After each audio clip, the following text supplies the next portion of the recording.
Assalamualaikum warahmatullahi wabarakatuh. Perkenalkan, nama saya Ana Mariana dengan NIM 211230, kelas reguler C semester 5 dari Universitas Primagraha. Tujuan saya membuat video ini adalah untuk memenuhi tugas UAS pada mata kuliah Hukum Humaniter Internasional dengan dosen pengampu Ibu Heni Rohaini.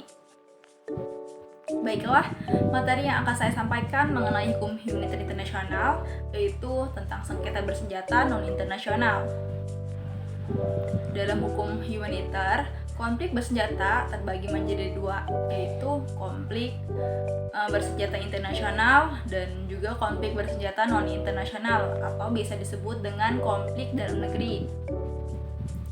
Kemudian pengertian konflik bersenjata non-internasional yaitu suatu konflik bersenjata non-internasional merupakan suatu konfrontasi di lingkungan wilayah suatu negara antara angkatan bersenjata reguler dengan kelompok-kelompok bersenjata tak teridentifikasi atau antara berbagai kelompok bersenjata.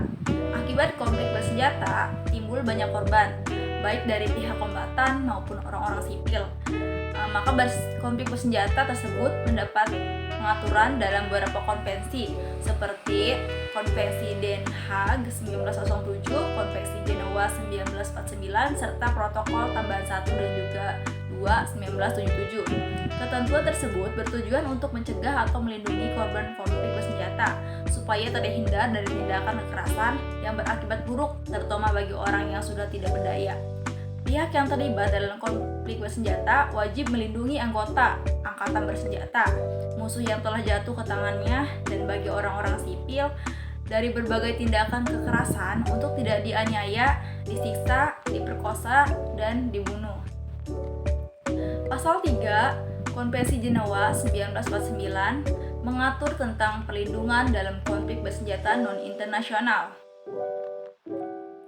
Pasal 3 menentukan bahwa pihak-pihak yang bertikai dalam wilayah suatu negara berkewajiban untuk melindungi orang-orang yang tidak turut secara aktif dalam pertikaian, termasuk anggota angkatan bersenjata kombatan yang telah meletakkan senjatanya tidak lagi turut serta karena sakit, luka-luka, ditahan, dan sebab lainnya untuk diperlakukan secara manusiawi atau mereka dilarang melakukan tindakan kekerasan terhadap jiwa dan raga atau menghukum tanpa diadili secara sah.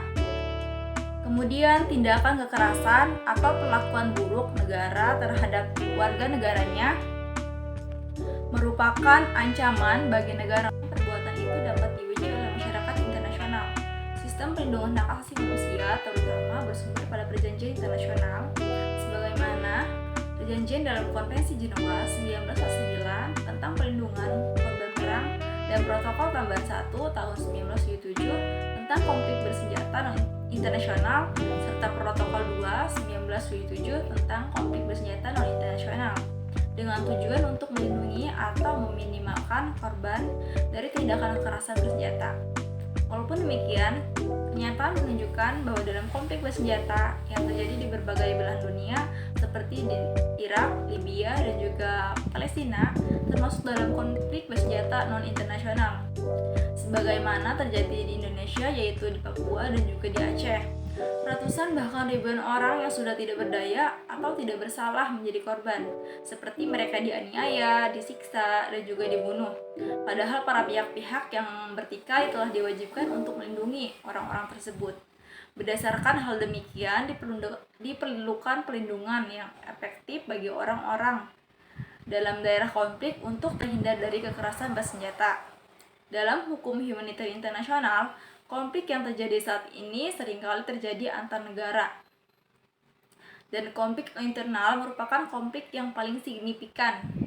Deklarasi Hak Asasi Manusia bertujuan untuk mengatasi konflik non-internasional melalui pasal 3 dan protokol tambahan 2. Namun definisi konflik non-internal tidak cukup jelas untuk dianggap sebagai penyelesaian universal. Pasal 3 mengidentifikasi tingkat perlindungan minimum bagi semua individu yang tidak terlibat aktif dalam konflik. Konvensi miniatur ini hendaknya disebut sebagai ketentuan minimal oleh semua pihak yang terlibat dalam konflik non-internal. Pasal 3 juga menyatakan bahwa setiap orang yang terlibat dalam konflik internasional harus bertindak sesuai dengan ketentuan berikut. Pertama, menjamin keselamatan individu dan harta benda termasuk hak atas pendidikan, pekerjaan, dan juga perumahan.